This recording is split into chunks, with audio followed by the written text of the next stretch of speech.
Hey there, everyone. Welcome to I guess this is a special edition of the live stream today. You're Usually so we, special.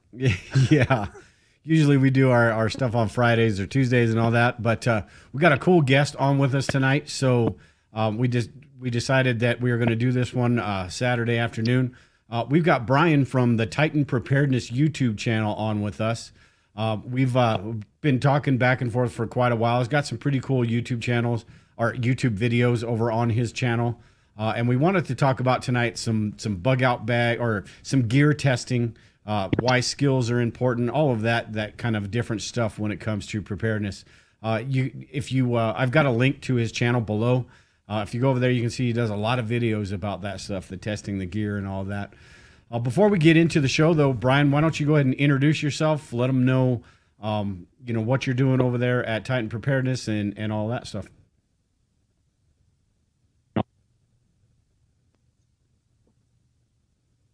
All right, so I'm Brian, or T2 if you follow me at the Titan Preparedness Channel. Titan Preparedness Channel is all about prepping, gear reviews, hiking, backpacking, camping, emergency preparedness, and gear reviews. So the channel started about 2 years ago. It's been an idea for 5-10 years by this point, but it started about 2 years ago, and we saw not a lot of people were actually out physically testing their gear, which we'll talk about later, and just why it's important. When I first got into prepping, 2011, 2012, every Tom, Dick, and Harry had a YouTube channel devoted on prepping or bug out bags or stuff like that. And now a lot of those channels, they're still the big ones out there, but a lot of those channels kind of died off and stopped making videos. And so I think we're coming into this second wave of prepping being more mainstream, especially after last year. I mean, 2020 taught us all why we need to be preppers. So we wanted to get our own voices out there. We wanted to, kind of give our own aspect, and especially like the parent aspect of things, because myself and all the gentlemen that joined me on the channel, we're all parents. So not only are we prepping for ourselves, but we're also prepping, for our kids, and so that they don't have to go through whatever situation comes to play. Yeah, and it's, we were talking about right before this when we came on here, we were talking about how, especially me and Brian, we've talked about this on our show too, how we kind of dropped the ball and kind of went away from it a little bit. Now we're kind of getting back in there. I did actually, in the time period where I wasn't doing crap on YouTube, I did see a boost because with this pandemic and everything, it got a lot of people that aren't necessarily preppers interested in preparedness. And I think there's good and bad with that. I mean, it's good that people are getting interested in it, but it's also bad that, the information they're getting sometimes isn't exactly the best.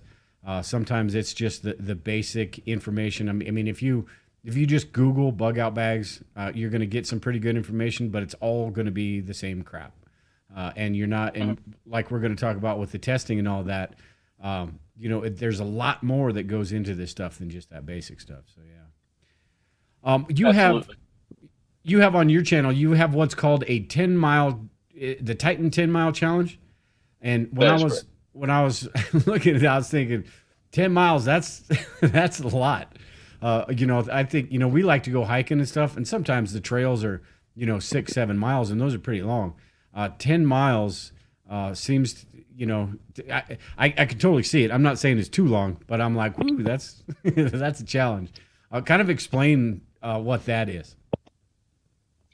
So in all the prepper posts, I guess if you want to call them, everyone tells about how you should be able to carry your get home bag, your bug out bag, at least 10 miles a day, up to 20, up to 30, up to 40 miles if possible. More along the lines of at least 20 miles.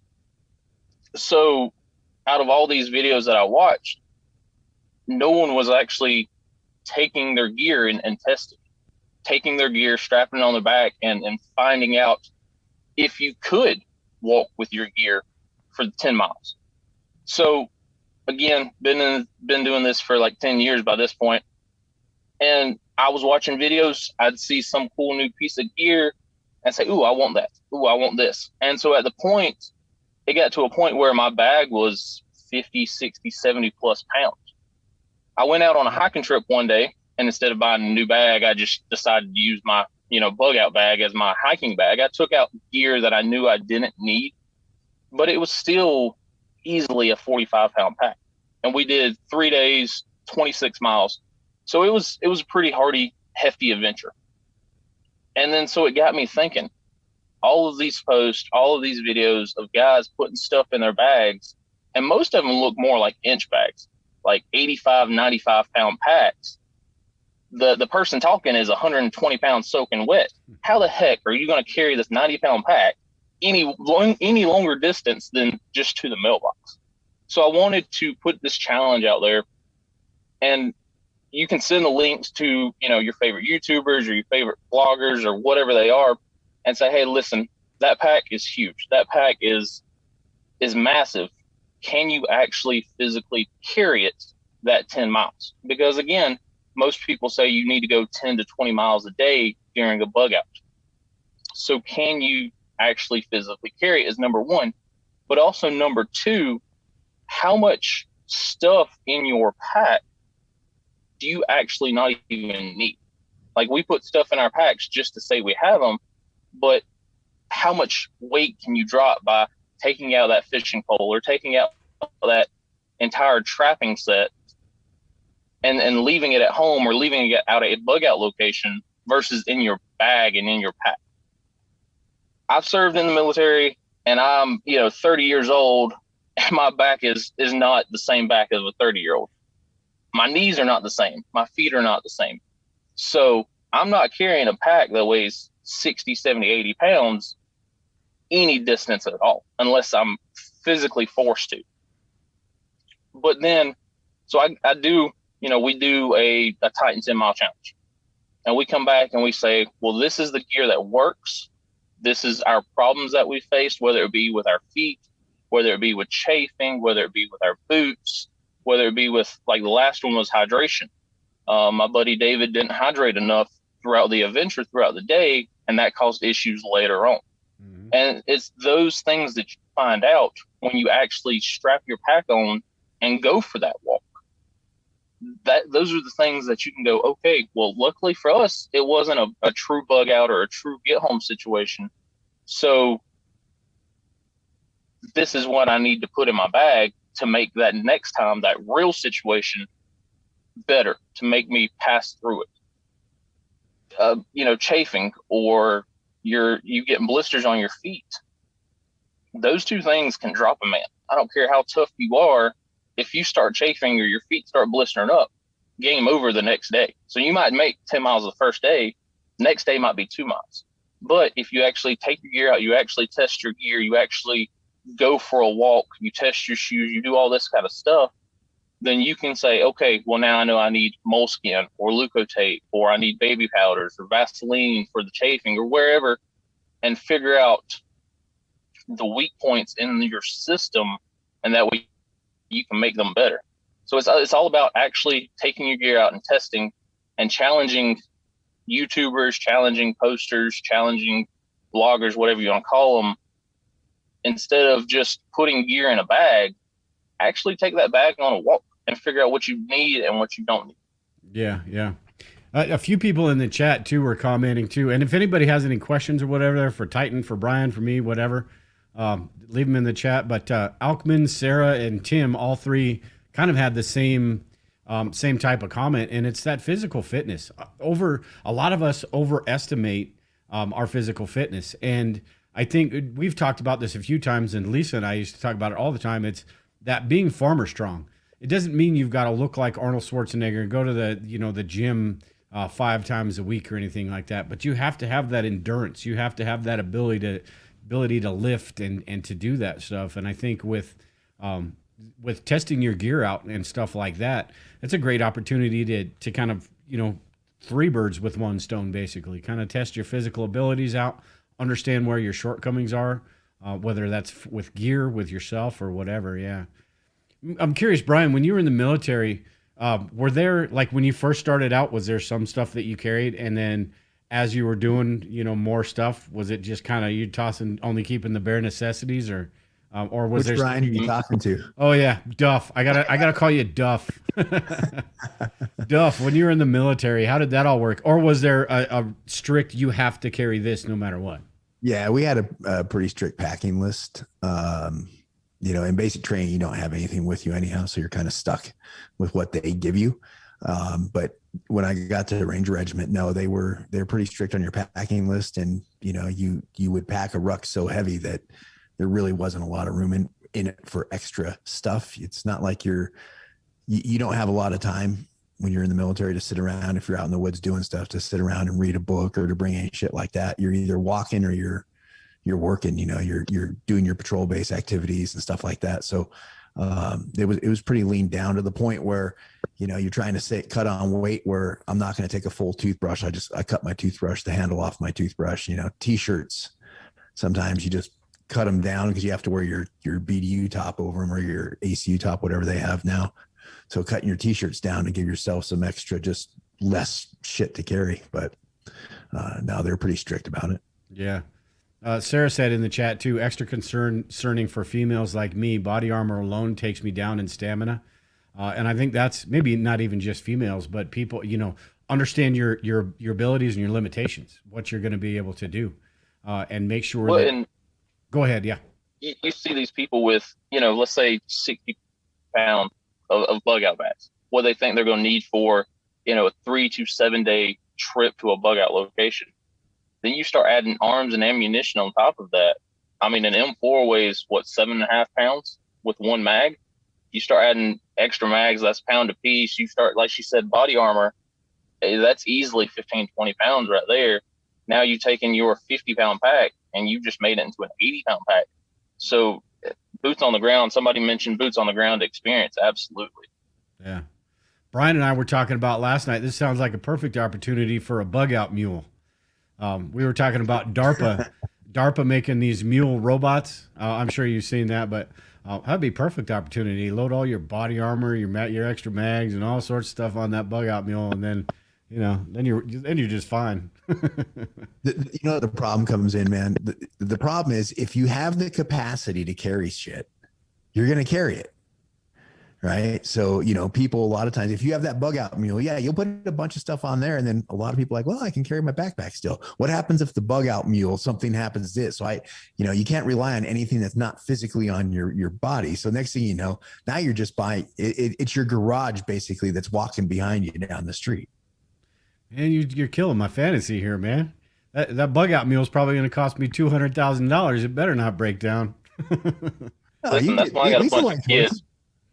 Yeah, there you go. Go buy a real mule, man. Yeah, or like Brian said, you get a bunch of kids. Mine are all grown up now, and they're out of the house, and they wouldn't do anything for me now. But at least when they're teenagers and you got them under your thumb and all that stuff, put those suckers to work. Teenage boys, pretty strong compared to us old preppers.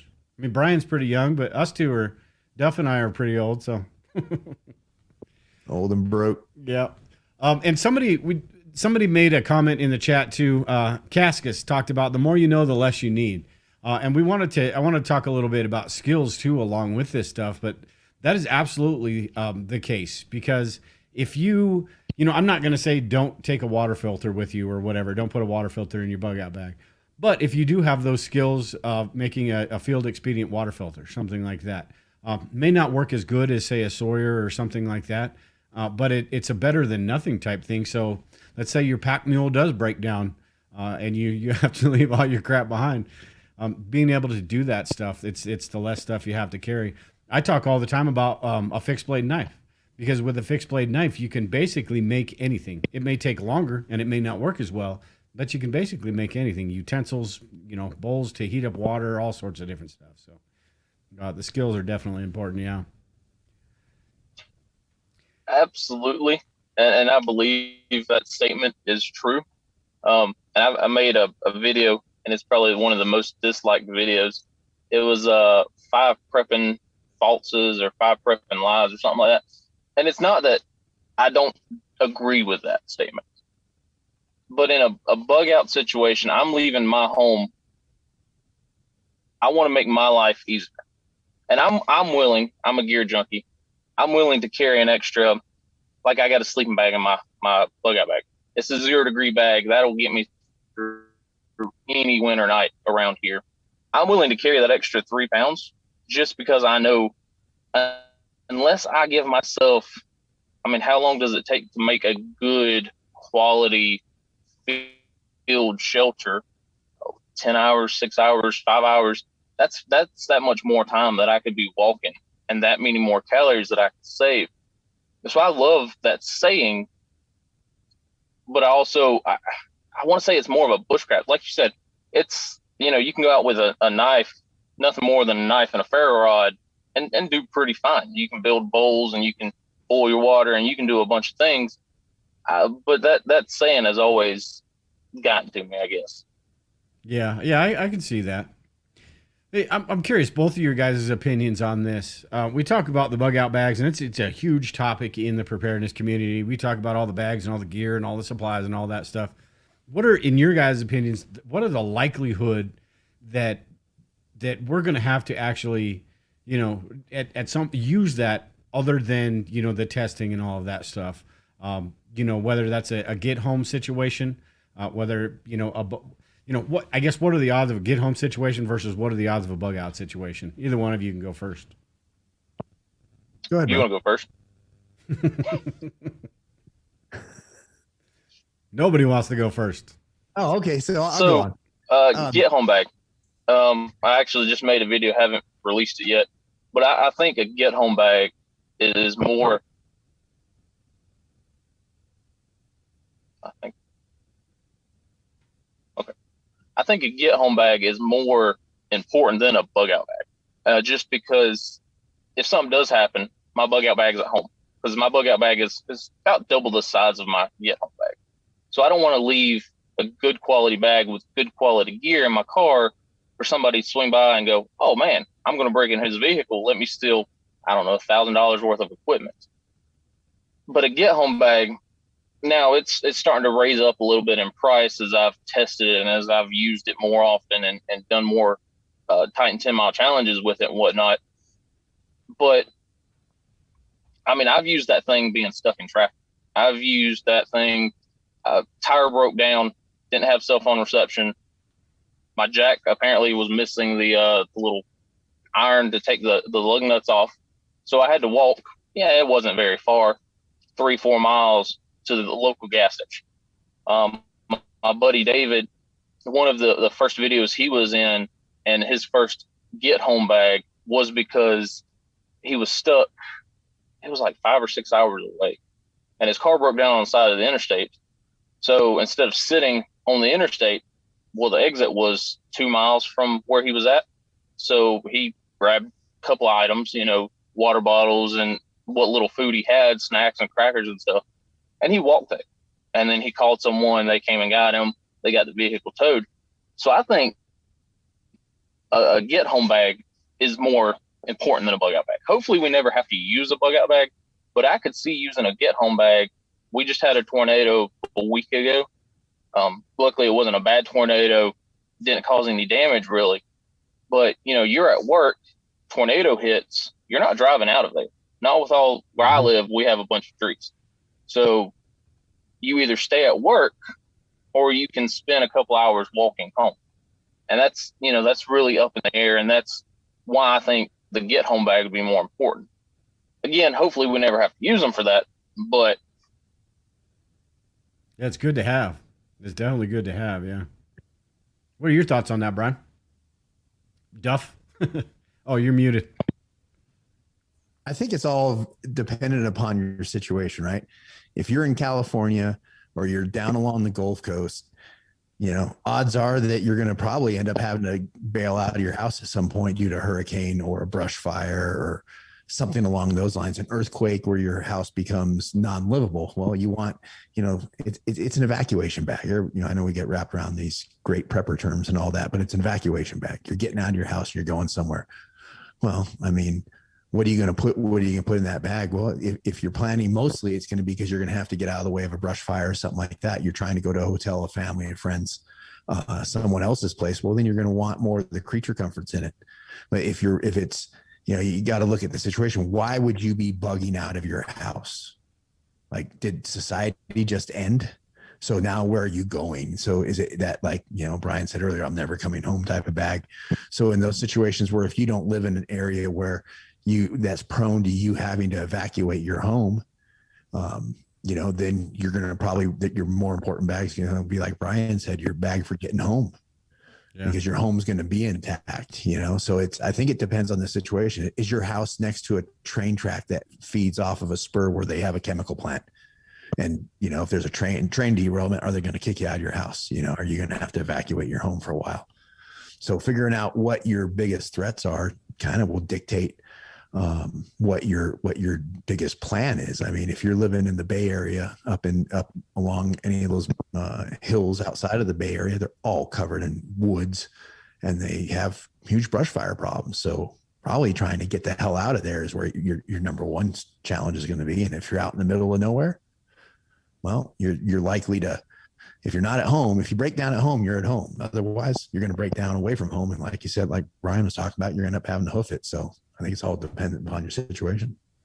Yeah. And in the chat, this is kind of circling back to the bug out bag weight and all that. But Maccabeus in the chat said, you'll ask yourself if you even need that 30 pounds when 20 cannibalistic tweakers start chasing you. And that's kind of funny, but actually there is some, a lot of truth to that, because if you're in a situation that does require you to bug out, things are pretty bad, right? If you're leaving your house, your supplies, your gear, all that stuff, and heading for the hills or heading wherever you're heading, things are pretty bad. So the odds that you're going to be in some sort of situation where you are going to run, maybe they're not tweakers or whatever, but maybe they're just people that want your stuff because they don't have a damn thing. The odds that you're going to run across people like that are probably pretty good when you think about that large situation. Kind of like both of you said, though, I don't know that there's a lot of situations. I'm not saying that it's off the table, that it couldn't happen, but I don't know that there's a lot of situations. It would take a lot to get to that point, I guess, basically is what I'm saying. But the get home bag and all of that stuff is absolutely, I think, one of those things. Now, for me, I don't have a separate get home bag and a bug out bag. My bag goes with me and it gets put in my truck. If something were to happen where I was in my truck, whether it's broken down or I had to, some sort of natural disaster or something like that, I would be, pulling crap out of my bag and making it as light as possible. It would become a get home bag, basically. So, that's kind of how I do it. Duff and I did a video the other day where we were talking about an article from Seasoned Citizen Prepper, where he's talking about, I want your thoughts on this, Brian. He was talking about how, if you have a bug out bag, don't use it, because if you're going to use it, you're going to use those supplies that are in it, and you're not going to, have that stuff when you need it. Brian and I on the video kind of went back and forth on this. It was one of those things where, yeah, I agree, but I don't agree, because like we're talking about with this whole thing, you've got to test your stuff out. You've got to know what you have. You've got to know how to use it. But at the same time, I see the point of that, because if you're taking your bag out camping all the time and you got your kids, rummaging through it and doing all that stuff, and then when things go down for real, you try to go find your ferro rod or something and it's not there, So what are your thoughts on that? Tough one. Yeah. So I saw one guy, I don't remember the name of the channel, I don't remember the name of the video, but he had two separate bags. They were identical with everything that they had in it. One bag was used. Everything had been used, everything had been taken out, everything had been put to the test, so to speak. The other bag had all the exact same gear in it, brand new. Some of it's still left in the box. Now, I mean, if you got money and you want to spend two bags built for the same thing, go for that. But I got to go with, you got to test your gear. I can always buy a new knife. I can always, buy a new ferro rod. Again, kids rummaging through it. My bag stays hopefully away from them. Right now they're little, so they can, not get into it. As the kids get older, hopefully they don't go rummaging through it looking for whatever. But as long as you can keep that bag in a place where it's at, and a place where it's away from peeping eyes, whether it be kids, whether it be neighbors, whatever, I think you should test your gear. You should take it out. You should use it. And that's what, going through your gear every 2 months, every 3 months, whatever the case is. I know people do it semi-annually, wintertime and summertime, but it used to be a weekend thing. Like, I would tear all my stuff out and go, well, this is expired, or, oh, that's old, or, oh, I don't like that, whatever Mountain House meal anymore.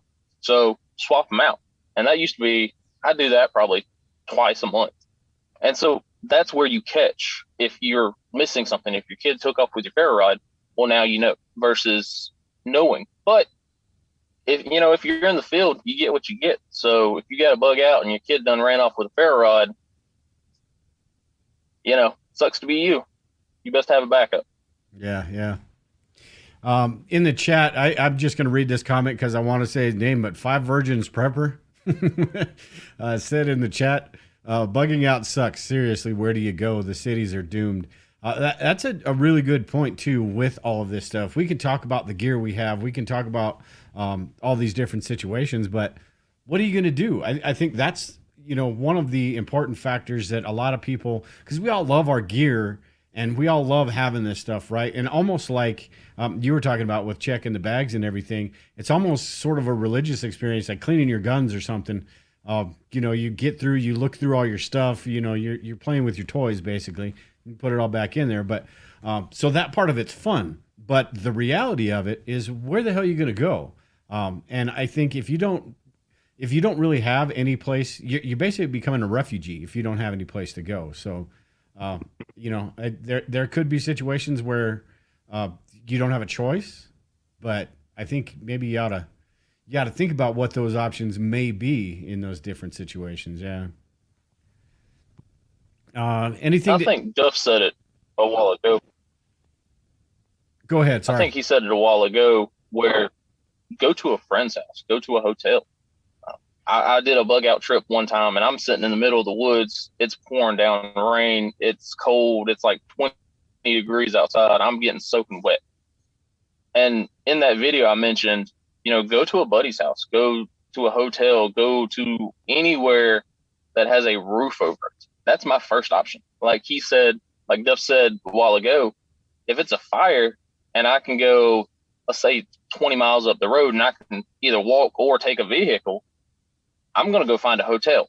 Now, if that hotel's booked, well, like the campfires back in California, a lot of people were bugging out in their vehicles, but they were finding some random field to set up an RV or set up a camper just in somebody's random field that was like, hey, use it until it burns down.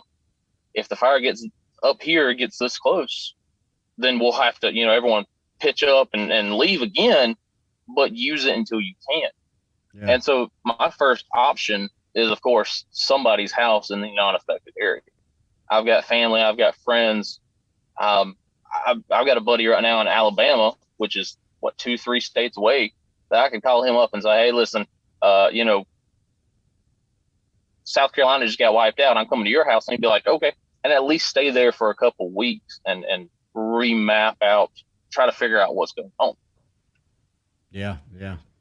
It's there's, I guess the whole bugging out thing, I think there's a lot of other things that deserve a little bit more attention, I guess. Not saying that doesn't, but the get home thing, the bags are important. Don't get me wrong. The get home stuff, especially, and having that stuff that could, because you just never know what situations there are. But, we talk a lot about the bugging out. And, I'm not so sure, like we talked about in that video too, if I'm bugging out, it's going to be in my vehicle, if at all possible. My bug out bag's going in my back seat, not on my back. So, and those situations, you get somewhere faster. There's a lot of benefits to that stuff. Even if you don't have the bug out mule, there's a lot of benefits to that. We even talked about little mini bikes in that show, which would actually be a pretty good idea. You get, you got an EMP or something that takes out your car, and I'd pull out my little mini bike from the back of my truck and put Lisa on the back, and it would be like Dumb and Dumber going down the road.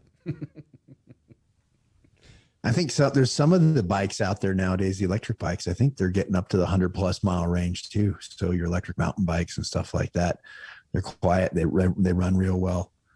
Did we just lose Brian there? Yeah, I think so. We'll see if he comes back on. And I'm going to switch you off because your picture is all, I don't have a 2-shot. So we'll see if he gets back on. But yeah, it's I don't know. I mean, I don't want to say that it's not, something that is possible, the whole bugging out and walking on foot and all that. But there are a lot of things that I think are even more possible. Well, I mean, look in history, man. How many times in history in recent history, let's say our lifetimes and our parents' lifetimes, have people had to bug out versus, had to go home and like hunker down in their house. I mean, it's just, again, if you live in an area prone to evacuations, and it's, Brian mentioned it. He has a friend that he went to. I think Brian's back now.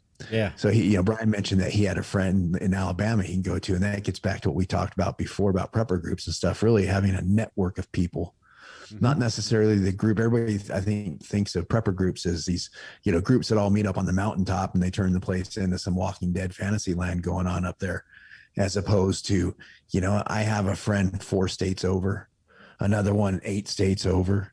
And in turn, they have friends 4 and 8 states over, where if something happens to one of you or both 2 of you, you have places to go to. And like, hey, if a massive storm comes through Texas and wipes out Texas and Louisiana for a month, hey, a couple of us have a place to go to. I think that the network idea is more important. Sure, if things go south and it's, the end of society, you got bigger problems to figure out. Yeah, if you have your compound all set up and everybody's squared away and you go up there and live your Wolverines fantasies, that's one thing. But I think it's more important to have that dispersed network. It's like cross-loading in the military. You don't put all your supplies, all your food doesn't go on one bird, because if that bird goes down, you just lost all your food. You cross-load it. Same thing needs to, I think, the way you approach how you may have, if you have to leave your house, if you have to evacuate, bug out, whatever you want to call it, having the depth to be able to go to other states and other people's places and, hole up for a month or 2. Yeah. Where they're good with it, and like you're good with it for them too. Maybe that's how you start your little prepping, network or group, where, hey, how about if we pre-stock a bag of clothes at your house and you just pre-stock a bag of clothes at my house, kind of thing. So you're looking at that form. I think that's more likely what you would face with anything coming down the road. Yeah. And I trying to find the comment here. Casca said, who do you trust for a mag group? You're putting you and your family's lives in the hands of strangers. And we did talk about this a while back, and I think it's more of a, I don't have a structured prepper group, but what I do have is a list of people. Some know and some don't that they're on my list, but a list of people that are going to be beneficial to me, people that I can trust. So. We talked about this a while back with Angry Prepper did a video about personality types of people. And once you get into a mag group, you're kind of, you're kind of at the mercy of that group. The same thing Cascas was saying in the chat. If that group turns into, you think somebody, when you first meet him, is a great dude or whatever, great person, and all of a sudden they turn out not to be, they turn out to be Negan from Walking Dead or something. You're in an SHTF situation, you're stuck with that group. So I think the network, having that group of friends, family members, partners, and all that stuff that you can depend on is a lot better than that whole prepping group. No, I think you're right on that too. Real quick, is that a lot of when I hear people talk about starting prepping groups, like, well, do you have the doctor? Do you have this engineer, the handyman? And they look at it like they're getting together a Dungeons and Dragons, nerd party going on. That's what it is. It's like, oh, okay, we got all these, we have all these people that fit these roles, but can they get along? Can you trust them? Okay, do they turn into a turd when times get tough? Are they understanding and empathetic that, hey, when times are tough, I may have good days, and when other people are having bad days, can I help them have a better day? That it's the interpersonal relationships, I think, that a lot of times, because it's not, freaking Rambo and Chuck Norris going off to the woods and having a love child together in the apocalypse kind of stuff going on, that people end up thinking about, this. It's the way they look at this stuff. And you have to be able to get along with one another, and be able to rely on each other's ability to do the difficult day in, day out of you. If you have that network where you go to somebody's house and you bring your family, you show up with 4 or 5 people, they got 4 or 5 people. Maybe they don't have a big house. Now you're living on top of each other. What is that dynamic going to look like? Did you say Rambo and Sylvester Stallone? No, I think it was Chuck Norris, man. I think okay. Rambo is, but Rambo and Sylvester Stallone are like, they're pretty much the same people, aren't they? Yeah, I was going to say that would be on me, Dale? That would be a pretty interesting love child. That would be a pretty interesting visualizing how that love child was created, Rambo and Sylvester Stallone, but we're not going to go down that 2021 road. Nowadays, who knows, man? Hollywood 2021, the Chinese are making super soldiers. Yeah, anything's possible. Right? Yeah, no kidding. We're not supposed to judge, right? Oh, I don't even know where to go now. I do know where to go now. Before we get out of here, I wanted to talk a little bit. You had a video on electric vehicles, and I thought that was pretty interesting. And I know there's some people here that are going to be like, "What the hell are you talking about?" And I know that as preppers, our big bugaboo is always, "What if an EMP happens? We got to have this vehicle that's going to be EMP proof." Well, I get that, but what are the odds an EMP is going to happen compared to the 500 other things that could happen? So. You did a video on that, and what are your thoughts on that? And then Duff, we'll get your thoughts on it too, because we were talking before the show and some good ideas. I kind of see the benefits of it. I can't see the downfalls of it, but I think there are a lot of benefits to it as well. Oh, I think you're muted, Brian. How's that, gentlemen? There we go. All right. So EMP is always the go-to. Doesn't matter what you put out, what vehicle, bug out vehicle you put out. Somebody's always going to say, what about the EMP? Let's take that off the table.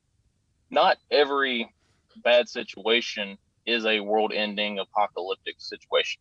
Let's think about the 2008 housing crisis, the financial recession that we had. Terrible situation, but people still had to go to work. People still had to go to school. If you could afford to play baseball games or whatever with kids, you still went and had to do that. In 2012, I was stationed in North Dakota, and I don't remember if y'all remember this. Gas was almost $5 a gallon. That's money out of my pocket just to drive back and forth to work. And you look at it now today, I drive 20 miles each way to work. The vehicle that I was driving before I got this partly EV, PHEV, whatever you want to call it, was a Expedition. So I was spending 2.5 gallons a day to drive back and forth to work. Luckily, gas was cheap, $5 a day. Now, let's say gas gets back up to $5 a gallon. That's $12 a day that I'm spending just to go to work or just to come back home. You take all that, you times that by the month, 20 days, 30 days you work, that's a couple $100 that you would be spending on gas, just on fuel. I drive a Chevy Volt. It is the one with the V, not the B. The Bolt is the fully electric. So this one has a gas range and it also has a electric range. I get somewhere around 50 miles in my electric range and then about 40 miles to the gallon. So pros for electric vehicles. Number one, 99% of the time, electricity is going to be cheaper than gas. I can feel, if I plug this thing up at home, it's $1.69 to drive that somewhere between 50 miles. In the wintertime, it drops down to about 40. In summertime, it rises to about 60, 65. So averaging about 50 miles. Like I said, I've got the gas counterpart as well. Gas around here is 230, 240, somewhere around there. I get 40 miles to the gallon. So am I going to pay $1.69 to go 50 miles, or am I going to pay $2.50 to go 10 miles less? So I'm saving money, number one. But number two, I've also got my work does free electric charging for I think it's like 15 EVs at one time. So now instead of spending that 2.5 gallons per day that I was spending, it's free, 100% free for me. I pull up, I plug in, I'm good to go. Now let's talk preppers. How can we benefit from that? Again, if gas gets back up to $5 a gallon, it's a great way to save money. But number two, look at Venezuela. Lots of things are going wrong with it, but gas is 100% free in Venezuela. Only problem is you can't find it. People wait in line for days on end. One of the best jobs to have is standing in line. You stand in line for a day, somebody comes up and says, "Hey, I'll buy your spot." And then you go back to the back of the line with whatever riches that they just gave you, whether that's food, whether that's alcohol, whatever they just gave you, that's your payment for you standing in line. Back in the late 70s and even into the 80s, the gas crisis that we had because of OPEC and all of that stuff, gas was hard to find, but it was also very expensive. It was a lot like Venezuela is now. You would wait in line for 2 to 3 hours to only receive 5 gallons at a time. I don't have 2 to 3 hours a day to wait just for 5 gallons. So with electric vehicles, it's the new diesel. Preppers have always had backups on top of backups. If I have a gas car, I need a backup. It's going to be a diesel. Well, the electric vehicles, the EVs, is just that new backup. Because let's say gas does get high, or let's say it gets hard to find, I can still do everything I need to get done in an EV. Now, granted, I can't go more than 50 miles a day unless I feel like waiting and charging and, whatnot. But you take the Tesla, you take the Mach-E, the Nissan Leaf, that's all of them get over 150. Again, you can plug them up at home. You can plug them up while you're at work. You can plug them up wherever, and you don't have to worry about, now I got to go stand in line and wait for gas for 5 or 6 hours. Or now I got to spend $5, $10, $12 a gallon, like out in California, for 1 gallon of fuel. So it's just a new method of a backup. Shit, I'm muted. With the whole bugging out aspect of it, how easy, I suppose, I haven't looked into electric vehicles or anything like that very much. How easy is there some sort of like solar setup, solar rig you could get that would allow you to charge that? Say you were bugging out and you're 50, 75 miles out and you need to recharge that. Are there options for that? Not on the vehicle. This is a 14 kilowatt hour battery. So to recharge it is an entire day's worth of power at my house. You're not going to put 100 watt, like the new Cybertruck. You can attach it with a 500 watt solar panel. You might get like a mile a week, 2 miles a week, something like that. It's very low. But if your bug out location or wherever you're going either has power or has some sort of solar setup, even if the power goes out, you would have a way to charge it. But you're not going to stick, 100 watt solar panel on the back seat and hope to get further. Gotcha. Hey, Brian Duff, is this the truck you were talking about? The Cybertruck, man. The Tesla? Yeah, that's Tesla's new truck. The thing is awesome. It's stainless steel. It's bullet resistant. This is his prototype for going to the Mars rovers that we're looking on building. So I think they're phenomenal. The fact that, and a lot of off of what Brian said, is the fact that you can have a car at your home, you can plug it in, have solar panels, and that you can charge it up and you never run out of gas. I mean, I don't know how many people watching this remember the early 70s, But one of my earlier memories is sitting in gas lines with my dad back during they had the Yom Kippur War in '73. I think it was October of '73. Well, the Israelis kicked the shit out of a bunch of the Arabs. So the Arabs did a oil embargo, announced an oil embargo. And so for like 3 months, our amount of oil we had come in and went down. And it was down to were rationing gas. You had, depending on like what letter was on your license plate, where I was at in Los Angeles, my dad, you could go up. If you had an odd number, you got to go on odd number days and gas up. If you had an even number, you got to go on even number days. And I remember sitting in line with him for hours because the gas pumps would run out of gas every day. So sitting there for hours waiting for that gas. When I worked overseas in Iraq, all these different places I spent time, always gas lines. And like Brian says, people actually make money by waiting in line for somebody. It's their job because you can sit there all day long. The other side of it is if you got civil disturbance, if you got a bunch of stuff going on, gas lines are a great place to target people because they're all going to congregate around waiting for gas. So the ability to be mobile with a vehicle and to remain mobile without the dependence on fuel is huge. And I know a lot of people in the prepper community kind of poo-poo all over electric vehicles and stuff. And at the same time, it's like, hey, these are the companies that are pumping out the fuel are the ones that have had the embargoes or the ones that price gouge and do all this stuff.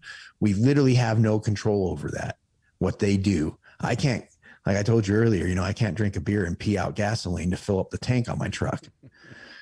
So it gets back to, I can try, but it gets back to, so I don't have the ability. I don't control that aspect of my life.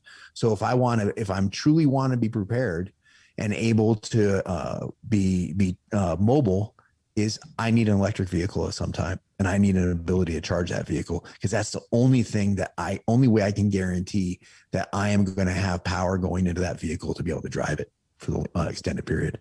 Yeah, and that kind of goes into the future of prepping as well. We've got to be kind of receptive to a lot of this stuff because, Brian, you did a video on, 5 positives of Biden getting in office, and I was like, oh crap, here we go. But you did bring up a good point about with all this Green New Deal and green energy and all that crap and all that it is driving those prices down and increasing that technology. So we can kind of take advantage of these things like these electric vehicles. We think about these big bad, trucks and all that stuff, but the ability to be able to travel, to the ability that say something is long lasting, 6-8 months or whatever, you run out of that, you got 20 gallons of fuel stored, that's all gone. What do you do at that point? If you had an electric vehicle, you've still got options. If you've got a diesel vehicle and you don't, unless you have a gasifier or something, you don't have options. Real quick on this truck, Brian or Duff. The only issue I have with this is it looks like Elon Musk drew this when he was like in the 3rd grade, and that's the design they used. I'm not much on the design of the damn thing. Well, you don't like that it has clean lines and doesn't have a lot of wind resistance, so it travels better. What? Well, I suppose. I mean, the bed of the truck has that stainless steel skirting that comes down over it to lock it, to make it secure. I mean, I'm all about this thing, dude. That thing is, and hey, I got a dually, I got diesel crew cab, long bed, I got to park it all the way at the end of the parking lot in Walmart. And I love the thing. And I'm looking at putting a transfer tank in it right now. There's one at Tractor Supply. It holds about 90 gallons of fuel. So with a full tank, I have 120 gallons of fuel. Once that's done, I can't charge that truck up. And with the fuel prices, oh man, I can't wait till Elon comes out with his truck. His Starlink, dude, his remote internet rocks. So if his internet works, or if his truck works as good as internet does, you're gonna want that truck. Yeah, it's crazy. It's kind of cool to think about how prepping is going to change, how it's changed from the past, and how it's going to change in the future. And it's both interesting and depressing at the same time because I think the way our country's running, I don't know that we're going to get the opportunity to have a lot of these innovations. And if Elon Musk doesn't figure out how to get us to Mars pretty quick, I don't know how that crap's going to go down. But Brian, do you have anything to add onto the electric cars, the future prepping, or any of that stuff before we get out of here?